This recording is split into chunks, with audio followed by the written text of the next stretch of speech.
On Tuesday evening, some of you were here for our apologetics session, which was about the Bible. What is the Bible? How did it come to be written? How should we understand it today? Big questions.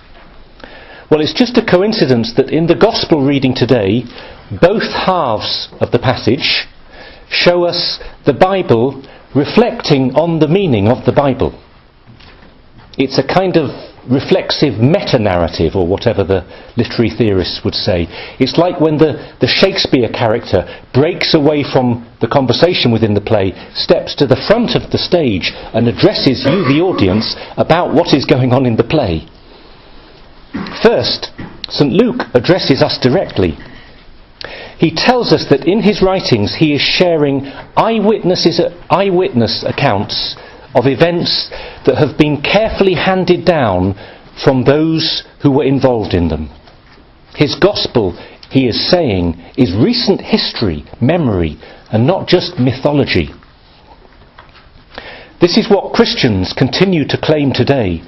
This is what we were talking about on Tuesday. That the Bible is not just inspiring and helpful, but that it is true. And above all, that it presents the truth about Jesus Christ, his life, his teaching, his death and resurrection. We're not interested in myths and fairy tales. Everything hangs on the belief that God entered our history. And if we can't know the truth about that history, then honestly, it's a waste of time. And why are we here this morning? Now, your friends might be sceptical. Why should you trust the Bible? What if it is just Christian propaganda? What if it's fake news? They're good questions. So let's just do a little bit of apologetics, and let me give you 4 reasons why I think we can and should trust the Bible, and especially why we can trust the accounts of Jesus' life that are presented in Luke's Gospel and the other 3 as well. First, timing. Some people, some of you still probably, have the idea that the Gospels were written hundreds of years after the events they describe. It sounds like a game of Chinese whispers, with stories being passed down a chain over many generations and getting more and more confused. It's simply not true. The 4 Gospels were written just decades after the death of Jesus, not centuries. They're incredibly close to the events. The Gospel of St. Mark was probably written about 35 years after the death of Jesus. It's like me telling you stories about life in the 1980s. Now, I know that seems an eternity to many of you, but believe me, the 80s actually happened, and I was there. When the earliest Christian texts were written, there were hundreds of people still alive, probably thousands, who had lived through these events personally. You couldn't make things up, because these people were still there, hearing the Gospels being read. They could confirm or contradict them. It's not ancient history, but living memory.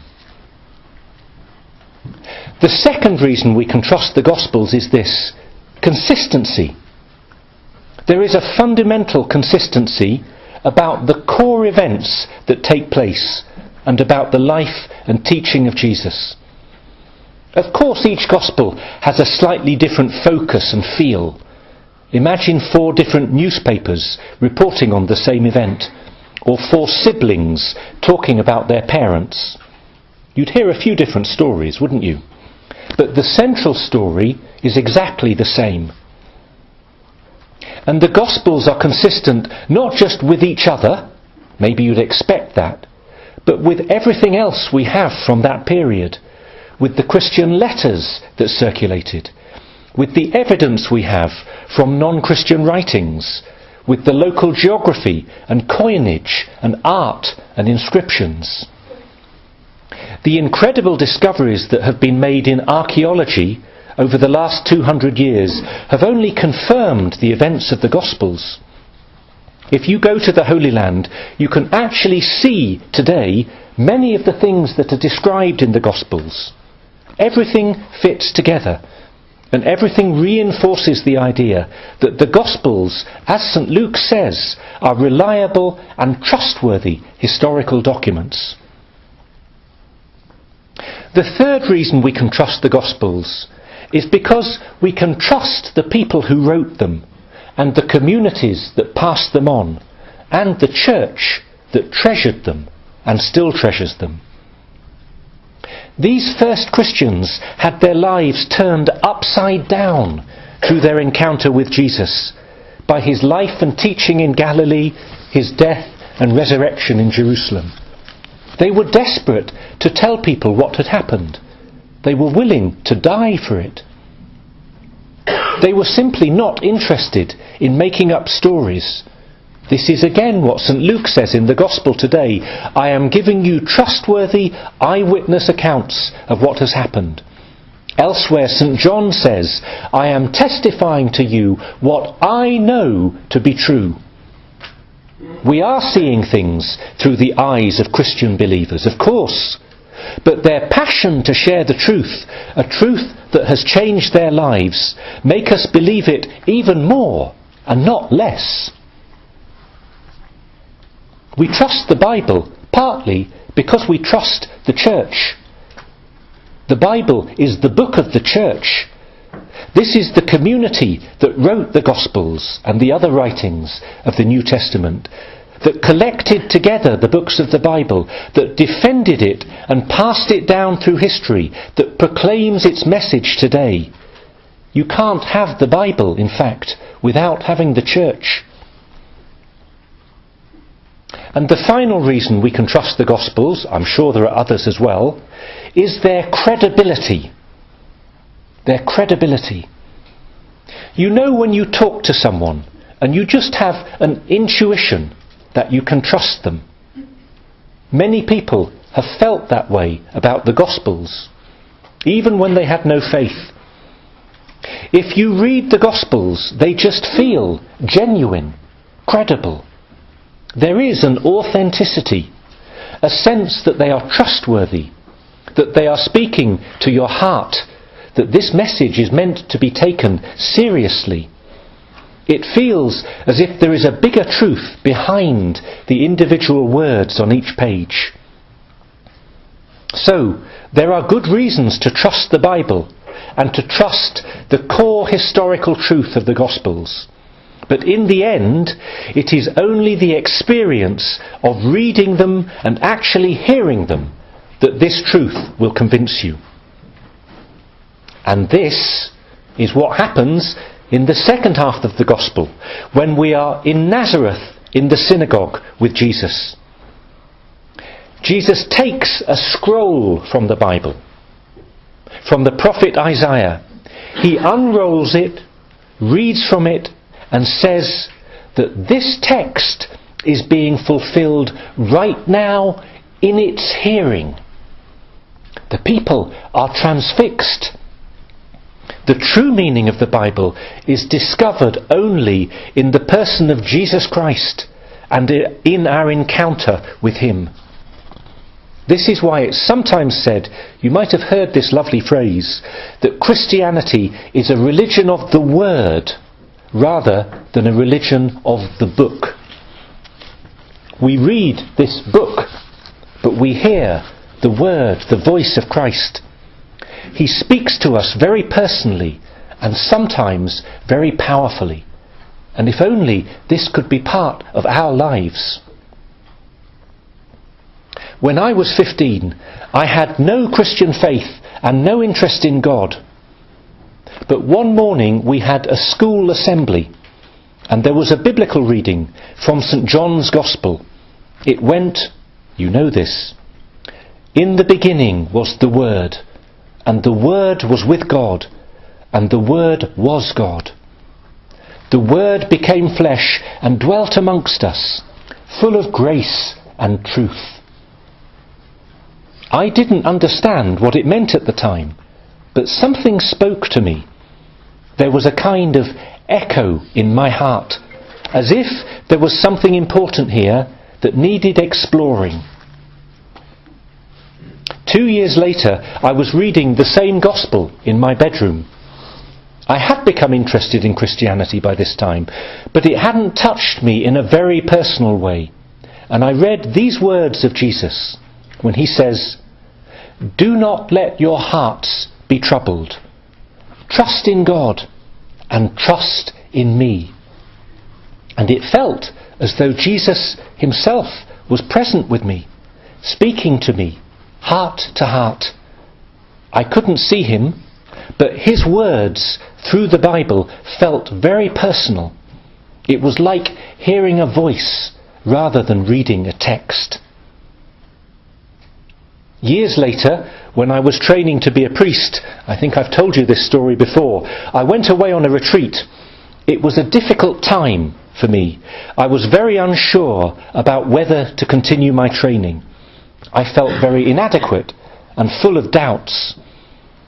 And I remember sitting on the garden wall with the Bible and reading the words of John the Baptist as he spoke about Jesus and said, "He must grow greater, I must grow less. He must grow greater, I must grow less." And it was like a light going on, a very clear answer to prayer. I was trying to do everything myself, and now Jesus was turning it upside down and saying, "You don't have to be perfect. You just have to trust in me and let me work in you." Every Christian will have a different story about how God has spoken to them through the words of the Bible.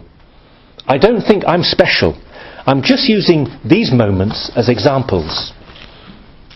Sometimes it's something completely unexpected, opening a door we didn't know was there. Sometimes it's a simple note of reassurance or encouragement.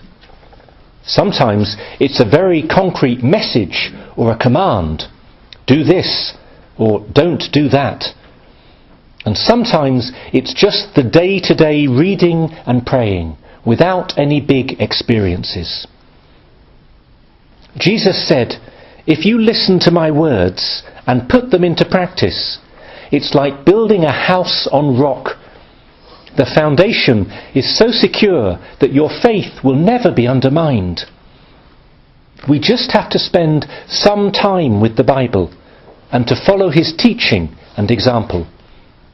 It might be reading the Bible alone, or joining a prayer group, or finding a prayer guide, or joining a study group, or hearing the Bible readings at church on Sunday, as we do each weekend. If you are not sure how to start, here is a simple suggestion. Find a Bible and just enjoy reading through one of the Gospels, Matthew, Mark, Luke or John, which tell the story of Jesus. Go at whatever pace suits you. There is no pressure. See what you find interesting.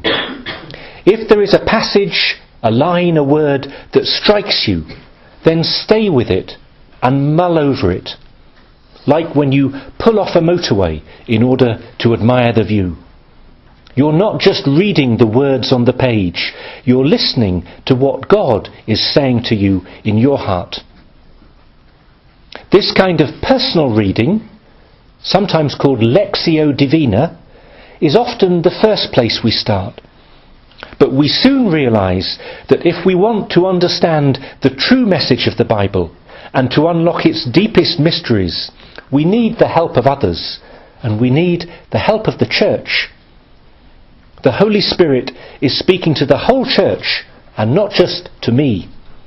I need the wisdom of the church to help me appreciate the deepest wisdom of the Bible. I'm so pleased that we are starting our week of guided prayer today. It's not just for those who have signed up to work with a prayer guide. It's a chance for every one of us, each one of us, to spend a little bit more time in prayer, and perhaps to spend a little bit more time with the Bible, and to deepen our love for the word of the Lord. Let me finish with a story about St. Augustine. He was in a great personal crisis when he was in his early 30s. He felt completely lost. He was sitting in a garden and heard the voice of a child chanting, "Take it and read, take it and read." He felt that he was meant to pick up this Bible that he had seen earlier. He opened the Bible and read these words: "You must leave aside conflict and jealousy and clothe yourself in Jesus Christ." Clothe yourself in Jesus Christ. He experienced a profound peace, and his soul was flooded with a light that took away all darkness and doubt. It won't be exactly the same for everyone, and it may not happen every time we open the Bible. But there is an invitation to all of us to see what God wants to do for us through the power of the words of the Bible.